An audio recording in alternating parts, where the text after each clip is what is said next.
Bonjour à tous et je tiens d'abord à remercier l'ensemble des organisateurs de ces 8e journées des travaux scientifiques des soignants de Guyane de me permettre aujourd'hui d'y présenter mon travail. L'étude que je vous présente aujourd'hui s'intitule La PrEP au CEGIP de la Croix-Rouge de Saint-Laurent-du-Maroni. Elle constitue un travail de thèse soutenu en octobre 2024 et co-dirigé par les docteurs Adriana Gonzalez et Aude Lucarelli. En guise d'introduction, rappelons que la Guyane est le département français le plus touché par le VIH. L'incidence du VIH est la plus élevée de France, avec des découvertes souvent tardives et de nombreuses personnes vivant avec le VIH perdues de vue. L'épidémiologie du VIH en Guyane se distingue de celle de l'Hexagone par sa forte prévalence, mais aussi compte tenu de ses caractéristiques. Le mode de transmission est essentiellement hétérosexuel, avec depuis toujours autant de femmes que d'hommes touchés. Les principaux moteurs de l'épidémie seraient les rapports sexuels transactionnels, le multipartenariat simultané et la consommation de crack, car elle est liée à d'importantes prises de risques sexuels et est souvent associée à la prostitution. On retrouve en Guyane et à Saint-Laurent-du-Maroni des populations particulièrement exposées au risque de transmission des virus, et notamment des populations en situation de précarité socio-économique et des populations migrantes sans couverture sociale, accédant plus difficilement aux soins. En France, les mesures de prévention se sont diversifiées afin de réduire le nombre de nouvelles contaminations, avec le port du préservatif, mais aussi la prophylaxie pré-exposition dont on parle aujourd'hui, le traitement post-exposition, le TPE, le Treatment as Prevention, le TASP, et l'intensification du dépistage. Ainsi, depuis le 1er janvier 2016, l'association anthracitabine-tenofovir, le Truvada donc, est prise en charge à 100% par l'assurance maladie dans la prophylaxie pré-exposition au VIH. C'est dans ce contexte que la Croix-Rouge de Saint-Laurent-du-Maroni a élargi son offre de prévention et a mis en place depuis le mois de décembre 2019 une consultation PrEP dédiée à l'évaluation du risque d'acquisition du VIH de ses usagers et à l'initiation d'un traitement PrEP chez les patients pour qui il était indiqué. Abordons maintenant le matériel et méthodes de cette étude. Il s'agit d'une étude descriptive et rétrospective menée au CEGIP de la Croix-Rouge de Saint-Laurent-du-Maroni entre le 12 décembre 2019 et le 15 janvier 2024. La population étudiée s'intéressait donc aux usagers de la Croix-Rouge de Saint-Laurent-du-Maroni qui avaient plus de 15 ans et qui répondaient aux différents critères et recommandations de la PrEP de la Haute Autorité Santé de 2019. Toute sérologie VIH positive entraînait évidemment une exclusion de cette étude. Un questionnaire détaillant les caractéristiques sociodémographiques, clinico-biologiques, était administré dès la première consultation via le logiciel Cupidon utilisé par la Croix-Rouge. Ce recueil était réalisé par les différents médecins et internes exerçant à la Croix-Rouge. En cas de nouvelle consultation, les données étaient colligées dans le dossier du patient, dans la rubrique PrEP. L'ensemble des données du questionnaire administré a été recueilli en utilisant le logiciel WEPI et une extraction de ces données sous un format Excel a ensuite été réalisée. La typologie de cette étude correspond à une recherche n'impliquant pas la personne humaine. L'ensemble des données a été recueilli à partir de dossiers médicaux des patients du Centre de prévention de santé de la Croix-Rouge. Ces données ont été pseudonymisées et traitées par des personnels soignants de la Croix-Rouge française. L'étude correspond donc à une recherche interne, conformément à la définition de la CNIL. Intéressons-nous désormais aux résultats de cette étude. Au cours de cette étude, 130 patients ont été inclus. Aucun patient ayant une sérologie VIH positive au bilan initial n'a dû secondairement être exclu, et un patient a exprimé son opposition à l'utilisation anonyme de ces données à des fins scientifiques. Au total, c'est donc 129 personnes qui ont été suivies au cours de l'étude. Concernant les sources de connaissances de la PrEP, par les bénéficiaires de cette consultation, une large majorité, comme vous pouvez le voir sur cette diapositive, en a eu connaissance par des associations, soit 74,4% d'entre eux. 13,2% d'entre eux ont eu connaissance par des professionnels de santé et seulement 10,9% par la famille ou des amis. Dans ce tableau sont décrites les données sociodémographiques des patients. La majorité de la population était de sexe féminin, à savoir 100 patients, c'est-à-dire 77,5% de notre population. La tranche d'âge 26-35 ans était la plus représentée, 37,2% de nos patients. On s'aperçoit qu'il existe une différence significative entre les sexes sur le pays de naissance, les femmes étant principalement nées à l'étranger, essentiellement en République dominicaine, 67% d'entre elles, les hommes, eux, étant majoritairement nés en France. La couverture maladie est également différente significativement entre les hommes et les femmes. La majorité des femmes n'avaient aucune couverture sociale, et se déclaraient sans emploi. En revanche, la majorité des hommes bénéficiaient d'une couverture santé et 48,3% d'entre eux avaient un emploi. Les personnes interrogées résidaient en grande majorité à Saint-Laurent-du-Maroni. Parmi la population féminine étrangère, 50% étaient arrivés en Guyane depuis moins de 3 mois lors de la première consultation et 64,1% depuis moins de 6 mois.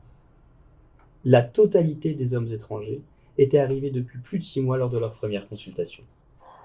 Ce tableau compile les critères d'évaluation du risque initial d'IST et d'acquisition du VIH.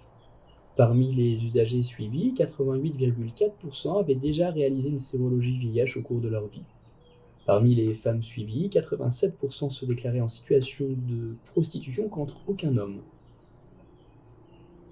Parmi les hommes, 37,9% étaient des hommes ayant des relations sexuelles avec des hommes multipartenaires, tandis que 58,6% d'entre eux se déclaraient dans une situation de précarité. À noter également que la majorité de la population étudiée, soit 90,7% d'entre elles, déclarait avoir eu différents partenaires sexuels au cours des derniers mois. Une donnée importante relevée, il s'agit ici de la dernière ligne surlignée en jaune. À la première consultation, 21,7% des patients ont déclaré un antécédent de violence sexuelle au cours de leur vie.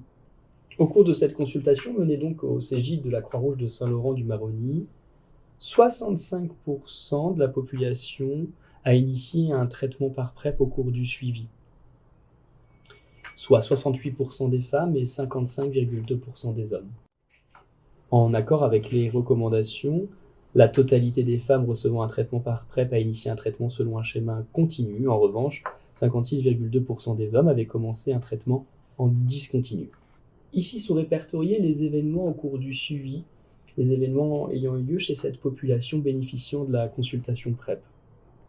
14,7% des patients ont présenté une IST sans différence significative entre les hommes et les femmes. Parmi les infections diagnostiquées, on était des infections à chlamydia trachomatis, des infections à Neisseria gonorrhoeae. 2 femmes ont contracté l'herpès simplex virus. Il n'y a eu aucune séroconversion VIH au cours du suivi. Parmi les 84 patients dont un traitement par PrEP a été initié,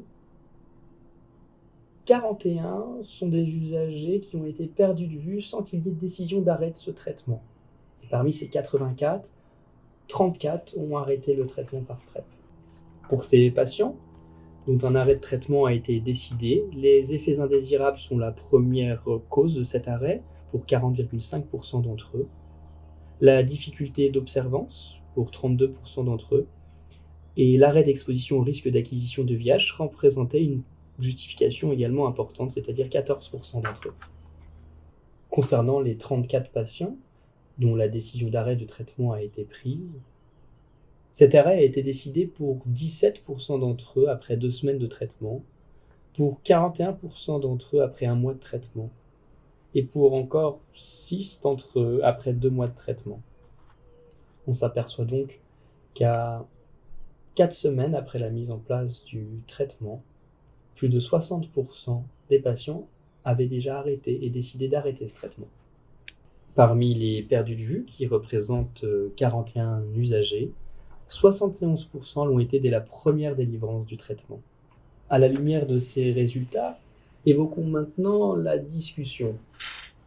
Concernant les forces et faiblesses de l'étude, elle présente plusieurs forces, et notamment il s'agit d'une étude qui explore des données rares dans l'ouest guyanais.